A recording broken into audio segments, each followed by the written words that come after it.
Hello, my friends. Welcome back to A Common Touch of Fantasy. My name is Paul. I am reviewing Dangerous Women by George R. Martin and Gardner Dozois. These are the editors.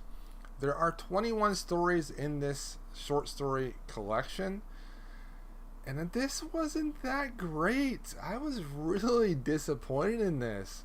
I'm leaning towards maybe only giving this a 2-star rating. There are 21 stories in this, and I think I liked 5. The one I liked the most, I gave a 4-star to. The others, I'm only giving a 3-star to, and that's not that good, okay? Now, there are a lot of historical fiction stories in here, and there are also a lot of mystery stories in here, and I did not expect that. I did not think that. I thought they were all going to be fantasy. I was wrong. So let's get to the ones that I liked. First one I liked was actually a mystery story. It is My Heart Is Either Broken by Megan Abbott. A young daughter goes missing. Everyone suspects the wife, and the father is like, nah, it can't be the wife, but he digs into it and he thinks maybe it might have been the wife, and so he is digging around in her life and he's finding out things about her that he didn't really want to find out. And I liked this. It wasn't mind-blowingly good, but I liked it. Bombshells by Jim Butcher. This is the one I liked the most. No surprise there. I love the women in the Jim Butcher series, and having a story told by Molly was fantastic, and I really liked that viewpoint from her side of everything. It was good.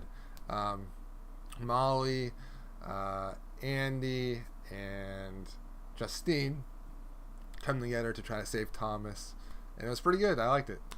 And of course, the Leonshi is causing issues too.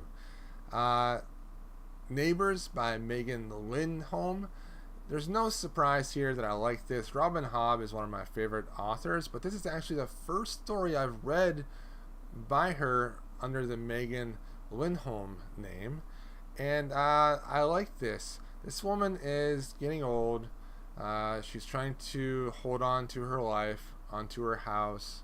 She's starting to show signs of dementia or Alzheimer's, and when she has these episodes, she kind of goes into like an alternate dimension where she's living in the past, but it's not the same as the past that she was at, and it's really different. And I like this because it's one of the few stories in this whole collection that actually had a healthy emotional element to it, and I thought it was good. Next one I liked was Shadows for Silence in the Forest of Hell by Brandon Sanderson. I liked this. It wasn't the most amazing story by Sanderson, but I did enjoy it. These people live on this planet where at nighttime these shades come out and they like pretty much kill you and rip your soul apart and like desiccate your body. And in this world, there's this woman who is a bounty hunter, and she is pretty cool. And she has to try to get this one guy, and getting this one guy will definitely be like the bounty of her life. And she goes after him, and she brings her daughter with her, and things don't really go as planned, but it was pretty good. So I read my first Pat Cadigan story, and I liked it. It's called Caretakers, and it's about these sisters. One is volunteering at the nursing home. The other one visits the nursing home. She visits her mother all the time, and the one that's volunteering thinks that something shady is going on in the nursing home, and they're all about like true crime stuff. So they're all about they read about the angel of death that kills people at nursing homes and stuff. And so at first they think that they're just being paranoid, but then they like dig deeper into it, and it was good. I need to read more of Pat Cadigan's stuff. Everything else in this collection was very subpar. And the George R. Martin story, a Targaryen history story, it was basically just that history. It was history, and I don't do that.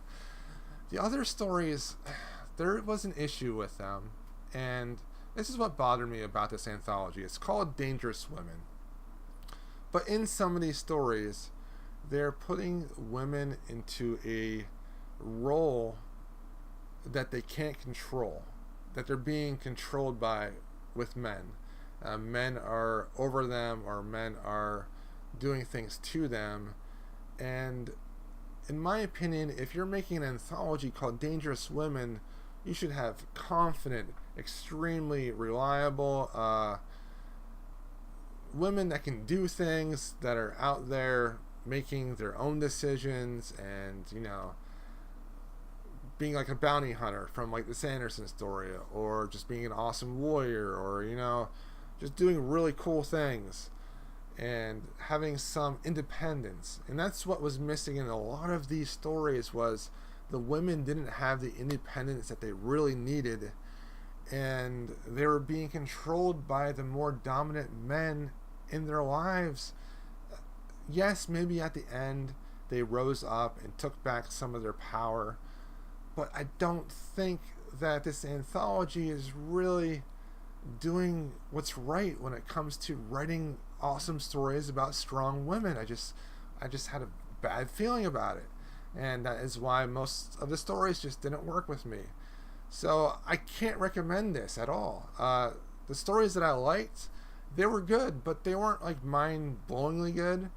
So good that you should get the entire anthology. If you want to read some of these, get this from the library, and don't pay money for this one, guys. Alright, thanks for watching. I'll see you guys in my next video. Please follow me on Instagram, Twitter, and Goodreads. And as always, check out commontouchoffantasy.com. Thanks.